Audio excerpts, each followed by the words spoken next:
जय हिंद दोस्तों, स्वागत करता हूं आपके अपने YouTube चैनल अपना टारगेट गवर्नमेंट जॉब में। चैनल को नहीं किया है सब्सक्राइब तो कर लीजिए सब्सक्राइब और बेल आइकन के बटन को दबा लीजिए ताकि आपको हर न्यू नोटिफिकेशन आसानी से मिल सके। फिलहाल हम बात करें SMC में जो वैकेंसी आपका सोलापुर म्युनिसिपल कॉर्पोरेशन, तो आपका SMC तो आपका नगर निगम में वैकेंसी आपका यहाँ पर एनवायरमेंट कन्वर्सेशन ऑफिसर है, स्पोर्ट ऑफिसर है, women and child development officer है, टाइपिस्ट है, यहाँ पे आपका जूनियर इंजीनियर है।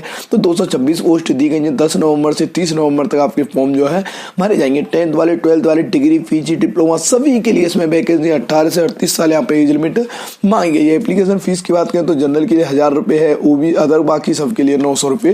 देखिए एक्स सर्विसमैन के लिए कोई भी आपको फीस पे नहीं करना है। यहाँ पे टेस्ट और इंटरव्यू आपका जो सिलेक्शन प्रोसेस होगा। तो यहाँ पे सोलापुर महाराष्ट्र इंडिया में वैकेंसी। तो आप कैसे अप्लाई कर पाएंगे वो मैं आपको बता दूं। सबसे पहले क्या है, आपको जाना होगा ऑफिशियल वेबसाइट पर। ऑफिशियल वेबसाइट का लिंक आपको डिस्क्रिप्शन में मिल जाएगा। तो इस तरीके का इंटरफेस खुल के आएगा। यहाँ पे देख सकते हैं आप रजिस्टर, तो आपको क्या है रजिस्टर पे क्लिक ना हुआ। जैसे आप रजिस्टर्ड पे क्लिक करेंगे तो थोड़ी देर क्या आपका एप्लीकेशन फॉर्म जो है खुल के आ जाएगा। तो रजिस्ट्रेशन फॉर्म खुल के आ जाएगा। यहाँ पे आपको क्लोज कर लेना है। क्लोज करने के बाद आपको यहाँ पर आई एग्री कर लेना है। तो आपको आई एग्री करने के बाद इसको नीचे कर लेना है। नीचे आपको पूछता है एप्लीकेंट नेम, तो आपको यहाँ पे क्या अपना नाम जो है डालना होगा। उसका देखिए नाम का फर्स्ट नेम है, मिडिल नेम है, लास्ट नेम आपके पास अवेलेबल नहीं है तो आप यहाँ पे NA कर सकते हैं। अवेलेबल है तो आप NA दे सकते हो। वही बोलता आपने कभी नाम चेंज तो नहीं किया तो आपको यहाँ पर यस कर लेना है, नहीं किया तो आपको नो कर देना है। यहाँ पर आपको दिखाई देगा आपका डेट ऑफ बर्थ। तो आपको देखिए डेट ऑफ बर्थ में ईयर है, मंथ है, डेट है, तो इस तरीके से आपको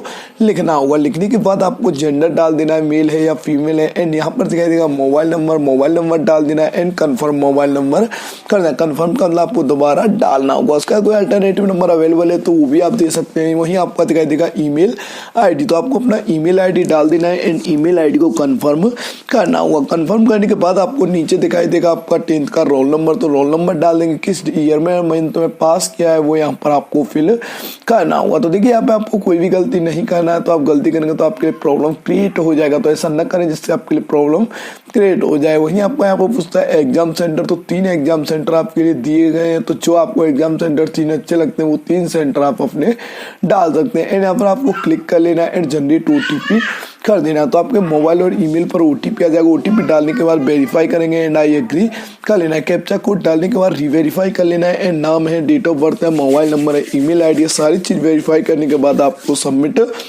ना होगा। जैसे आप सबमिट बटन पर क्लिक करेंगे तो आपके मोबाइल और ईमेल पर रजिस्ट्रेशन नंबर और पासवर्ड आ जाएंगे। उसके बाद आपको क्या करना है वो मैं आपको बता दूं।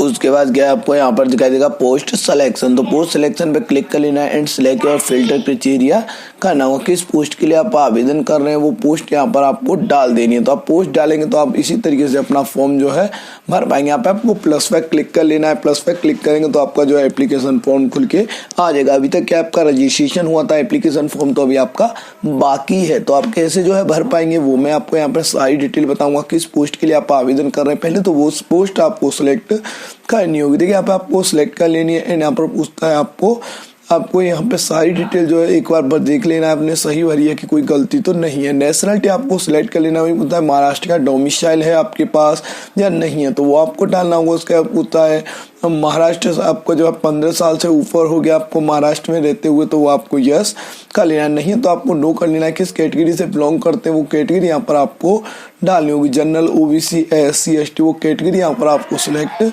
कर देनी है जिस कैटेगरी से आप बिलोंग करते हैं। एंड आपको नीचे दिखाई देगा आपका डोमिसाइल, तो आपको डोमिसाइल जो है किसने आपका जो किसने इशू किया, जैसे आपका तहसीलदार है, SDM है, वो आपको यहाँ पर डाल देना है। डालने के बाद पूछता है किस डेट में इशू हुआ है वो आपको डालना होगा। एंड डालने के बाद आपका उसका नंबर क्या है वो आपको यहाँ पर डाल देना है। डालने के बाद पूछता है आपको any identity birth of want to specify, तो आपका जो है बर्थ सर्टिफिकेट के लिए आपने क्या जो है लगाना है। तो आपको जो आइडेंटिटी कार्ड है, जैसे आपका आधार कार्ड है या 10 की मार्कशीट है, तो वो आपको यहाँ पर उसका नंबर डालना होगा। डालने के बाद आपको नीचे कर लेना है। नीचे आपको दिखाई देगा आपके पास पैन कार्ड अवेलेबल है तो यस करेंगे, नहीं तो आपको नो करना है। ड्राइविंग लाइसेंस है, वोटर ID है, पासपोर्ट है, बैंक पासबुक है, ठीक है, जो भी अवेलेबल है तो यस कर लेंगे। उसके बाद आपका नंबर डालना है, नाम क्या है उसमें वो डालना होगा। एंड डिक्लेरेशन क्लिक करने के बाद सेव एंड नेक्स्ट पे क्लिक कर देना है। जैसे आप सेव एंड नेक्स्ट पे क्लिक करेंगे एंड उसके बाद क्या है यहाँ पर पूछता है आपको ये सारी डिटेल देखिए अच्छे से फिल करनी है। यहाँ पे पूछता है आपको आपके माता पिता कोई किसान थे जिन्होंने अब आत्महत्या की हो, आपके यहाँ पे यूएस कर देना, नहीं किया है तो नो कर देना। एंड आपके गवर्नमेंट एम्प्लॉय हैं, आप सेंट्रल या स्टेट के वो डाल देना। प्रोजेक्ट आप भूकंप ग्रस्त हैं तो आप यस कर सकते हैं, अन्यथा नो कर सकते हैं। तो भूकंप की चपेट में आप आए तो यस करेंगे, अन्यथा नो कर देंगे। Are you part time employ है तो आप यस कर सकते हैं, अन्यथा नो कर देंगे। एंड यहाँ पर पूछता है आप एक्स सर्विसमैन है तो यस कर सकते हैं। वहीं आपको यहाँ पर वार एक्स सर्विसमैन है तो भी यस कर सकते हैं, अन्यथा आपको नो कर देना है। वहीं आपको पूछता है स्पोर्ट पर्सन है आप तो आप यस कर सकते हैं, डिटेल आपको देना हो। वहीं विकलांग है तो आप विकलांग का डिटेल दे सकते हैं, अन्यथा आपको नो कर देना है। एंड यहाँ पर पूछता है स्वतंत्रता सेनानी है तो आप यस कर सकते हैं, अन्यथा आपको नो कर देना है। वहीं आपको अनाथ है तो आपको यहाँ पर यस कर लेना है, अन्यथा आपको नो कर देना है। आपके खिलाफ कोई कोर्ट केस कार्यवाही है या आपके खिलाफ कोई केस चल रहा है तो आपको यहाँ पर नॉर्मली क्या है सारी चीज जो है नो ही करनी होगी। यहाँ पे कोई भी चीज यस ना करें क्योंकि ये आपके खिलाफ जो कार्यवाही हुई है लॉ के हिसाब से वो आपको यस करनी होगी, आपको नो कर देना है। एंड यहाँ पर आपका आता है एड्रेस डिटेल। तो आपको एड्रेस डिटेल में सबसे पहले क्या है आपका हाउस नंबर क्या है, ठीक है, गली नंबर क्या है, आपका विलेज कौन सा है वो आपको डालना होगा, आपका पोस्ट ऑफिस कहाँ है वो आपको डालना होगा। कंट्री सिलेक्ट कर लेना है एंड किस राज्य से आप बिलोंग करते हैं तो वो आपको डालना होगा। डालने के बाद किस डिस्ट्रिक्ट से बिलोंग करते हैं वो आपको डाल देना है। एंड वहाँ का पिन कोड क्या है वो आपको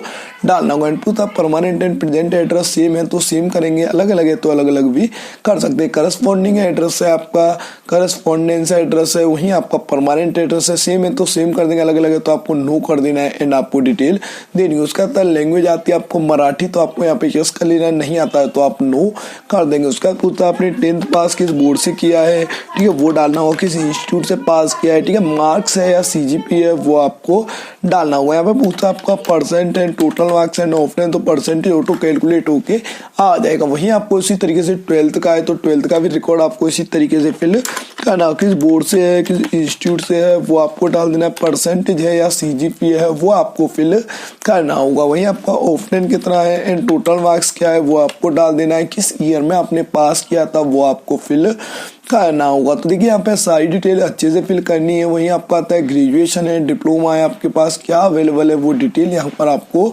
देनी होगी, किस इंस्टीट्यूट से है वो आपको डालना है।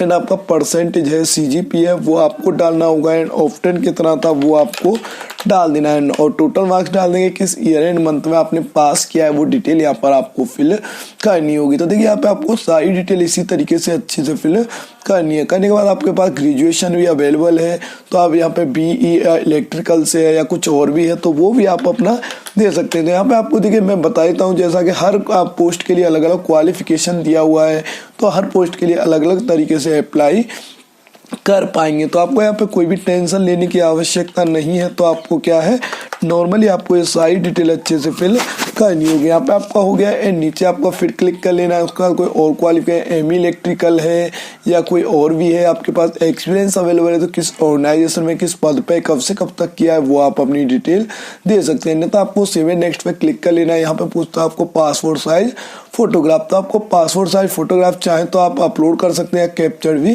कर सकते हैं। तो आपको नॉर्मली 50-80 से लेकर 200 के बीच में फोटोग्राफ आपका मतलब इसका मतलब बिल्कुल लाइट बैकग्राउंड और अच्छी क्वालिटी का फोटोग्राफ होना चाहिए। तो इस तरीके आप इस तरीके से फोटोग्राफ अपलोड यहाँ पर कर सकते हैं। फोटोग्राफ अपलोड करने के बाद नीचे आपको दिखाई देगा सिग्नेचर का ऑप्शन, तो आपको उसी तरीके से सिग्नेचर 80 से 200 के बीच में अपलोड कर देना है। तो आप उस फोटोग्राफ अपलोड करने के बाद एक बार व्यू करके चेक कर लेंगे आपने सही किया है। यहाँ पे उसका पूछता है 10th का सर्टिफिकेट, 12th का सर्टिफिकेट, आपका डिग्री है। देखिए यहाँ पे आपको सारे डॉक्यूमेंट जो है देखिए 100 KB से 2 MB के बीच में PDF में अपलोड करने होंगे। तो आपको यहाँ पे बिल्कुल देखिए इस तरीके का आपको अपलोड करना है। PDF में ही अपलोड करेंगे तो आपके सारे डॉक्यूमेंट जो है PDF में अपलोड करने हैं। तो आपको यहाँ पे देखिए आपको फिर से बता देता हूँ, यहाँ पे 10th का सर्टिफिकेट, 12th का सर्टिफिकेट, ग्रेजुएशन डिग्री सर्टिफिकेट, यहाँ पे ग्रेजुएशन की ऑल ईयर की मार्कशीट यहाँ पे आपको अपलोड PDF बना के करनी होगी। वही डिप्लोमा है तो डिप्लोमा अपलोड कर देना है, डिप्लोमा की मार्कशीट अपलोड करनी होगी। ग्रेजुएशन डिग्री है तो उसका सर्टिफिकेट है, उसकी मार्कशीट है, ठीक है, उसका डोमिसाइल है, आपके पास एक्सपेंस लेटर अनुभव प्रमाण पत्र अवेलेबल है तो वो भी आपको अपलोड करना होगा। उसका पूछता है आपको योर स्मॉल फैमिली सर्टिफिकेट है, आपके पास छोटी फैमिली का प्रमाण पत्र है, उसका पैन कार्ड है, कोई और भी रिलेटिव डॉक्यूमेंट्स है तो वो भी आपको अपलोड करने होंगे। अपलोड करने के बाद आपको यहाँ पे एक बार व्यू करके चेक कर लेंगे। यहाँ पे व्यू का ऑप्शन आएगा तो चेक चेक कर सकते हैं आपने सही अपलोड किया है। एंड यहाँ पर देखिए आपको डिक्लेरेशन दिखाई देंगे, तो आपको डिक्लेरेशन जो है क्लिक करने होंगे। मैंने सारी डिटेल अच्छे से पढ़ ली है, मेरा फोन बिल्कुल सही है। तो आपको यहाँ पर देखिए 4-5 ये डिक्लेरेशन दिखाई दे रहे हैं, वो सारे डिक्लेरेशन क्लिक करने के बाद प्रीव्यू करके चेक कर सकते हैं। प्रीव्यू करेंगे, चेक कर लेंगे आपके फोन में कोई गलती तो नहीं, गलती है तो बैक करके चेंजेस कर सकते हैं। बिल्कुल सही है तो आपको सबमिट कर देना है। एंड सबमिट करेंगे तो आपका एप्लीकेशन फॉर्म पेमेंट के लिए खुल के आ जाएगा। तो पेमेंट आप debit card, credit card, net banking, UPI किसी से भी आप अपना पे कर सकते हैं। पे करने के बाद आपका एप्लीकेशन फॉर्म जो है फाइनल हो जाएगा। तो आशा करता हूं आपको वीडियो काफी पसंद आएगा और आपके लिए काफी हेल्पफुल रहा होगा। ऐसे हेल्पफुल अपडेट्स के लिए हमारे चैनल को सब्सक्राइब कर लें। थैंक यू फॉर वॉचिंग अपना टारगेट गवर्नमेंट जॉब।